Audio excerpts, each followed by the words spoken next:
WWE Saturday Night's main event took place July 12th, last Saturday. Let's talk about the show. So the first match was Randy Orton versus Drew McIntyre. Randy Orton came out to the ring with Jelly Roll, and Drew McIntyre came out to the ring with Logan Paul. I have to say this.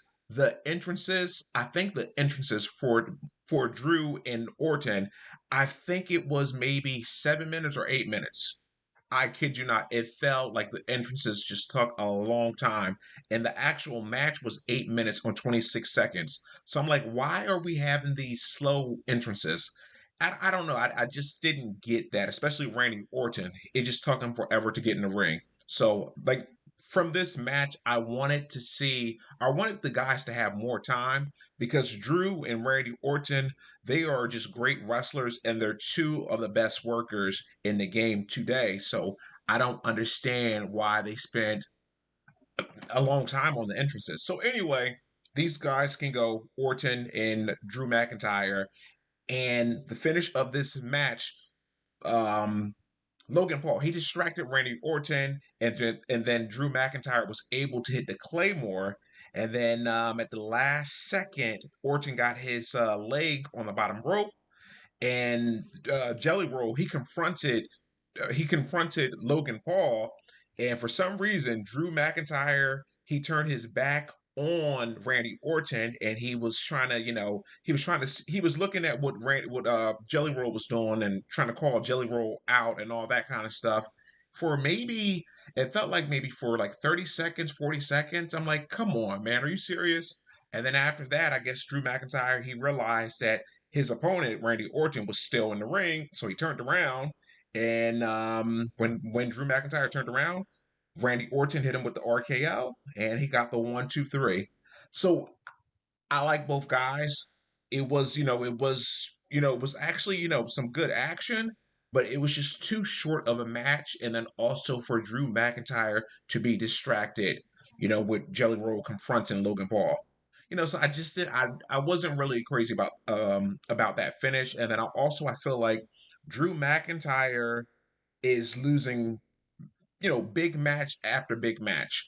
And I know, he's a bad guy and all that kind of stuff. I get that, but still, I feel like they should really be building up Drew McIntyre. So we shall see what's going to happen. And then we had the aftermath.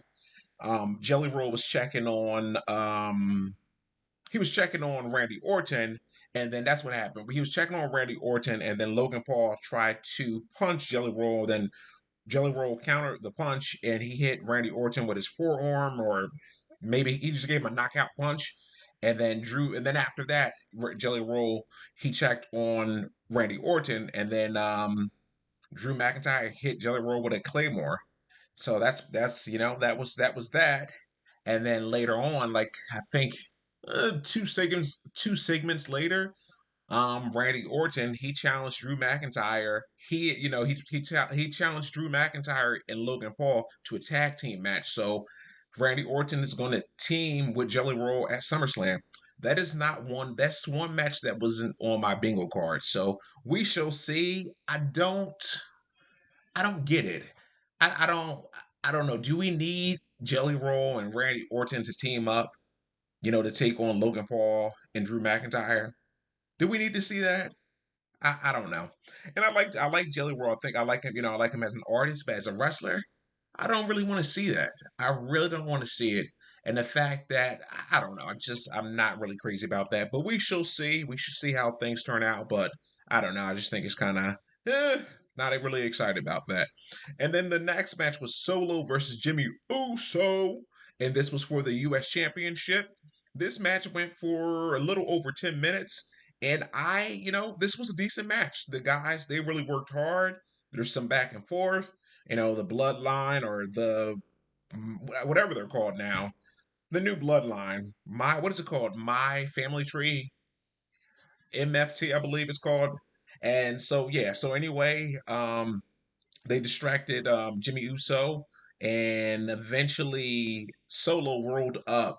He rolled up Jimmy, and he got the 1, 2, 3, and the giant, Tola Tonga, he assisted Solo with pinning, or he put his foot for leverage. So so Solo could get the pin. So yeah, so I thought that wasn't bad. And then we had the aftermath when Jacob he came out and he saved Jimmy Uso.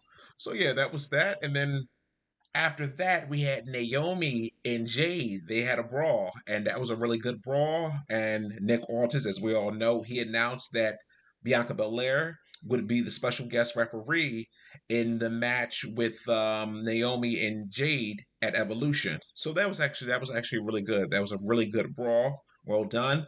And then LA Knight versus Seth Rollins. And this was a really good match up until that spot. Both guys can work, both guys can go in the ring. And we just had, the match had a nice flow to it, some good action. This match went for 11 minutes and 38 seconds. And we all saw, Rollins when he did that springboard attack and he landed on his knees. They're saying that, this is a legit injury. When it happened, when he landed, and then when he went back to the corner, I was like, okay, is this a work? This has to be a work. That's what I was thinking. I was thinking that maybe Rollins was going to come out. He was going to come out at he was going to come out to he was going to cash in his money in the bank, during the Gunther versus Goldberg match. That's what I was thinking.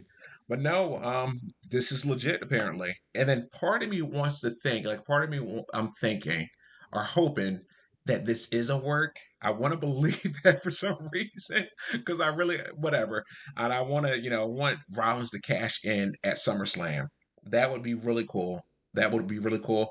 But it seems like what people are saying, and according to, all these sources and reports online that this is legit, so it just sucks. But I thought that this was a work, and people were saying, "If you thought that was a work, you're a mark." So apparently, I'm a mark because I thought it was a work. So anyway, yeah. So Rollins he was communicating with Paul Heyman and the referee, and they had to call the match, and Rollins got up out of the corner, and he got up out of the corner, and LA Knight hit him with his move and got the 1, 2, 3. So according to reports online, Rollins was supposed to win the match originally. So I guess it's legit. But I'm like, dang. So after that we had the main event. Goldberg versus Gunther, and this was for the World Heavyweight Championship. And you know what? This match was for 15 minutes. And actually I thought it was a decent match. With Goldberg, the guy's 58 years old. He has some injuries. He can't move the way that he could move from, like in the early 2000s, or late 90s, early 2000s, whatever. And they protected Goldberg. He wasn't doing anything crazy. He didn't have to take any crazy bumps or anything like that. And Gunther is just one of the best wrestlers in the game today, and he's just a great worker. So yeah, so they did the job. They did a good job with that. And as we all saw in the end, Goldberg did hit Gunther with the spear. He got him up for the jackhammer. I know people were like, can he get Gunther up?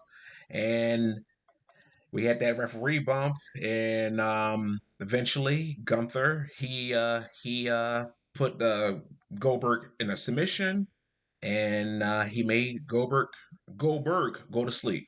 So yeah, some good stuff. The only thing with this match, you know what? I'm not gonna watch Saturday nights or WWE Saturday Night's main event live ever again. I don't think so because there was just so many commercials. I'm trying to remember. I think we had 3 commercials during that match. It was just ridiculous. And then after, the match ends, right? And then they go on to commercial. I'm like, there's 4 minutes left. Why are we taking a break right now? What is going on? This does not make any sense. And then they come back and then you hear Goldberg, thanking, the fans and WWE and everyone. And then literally maybe like for 30 seconds, and then the show ends. I'm like, man, that was distasteful. That was disrespectful.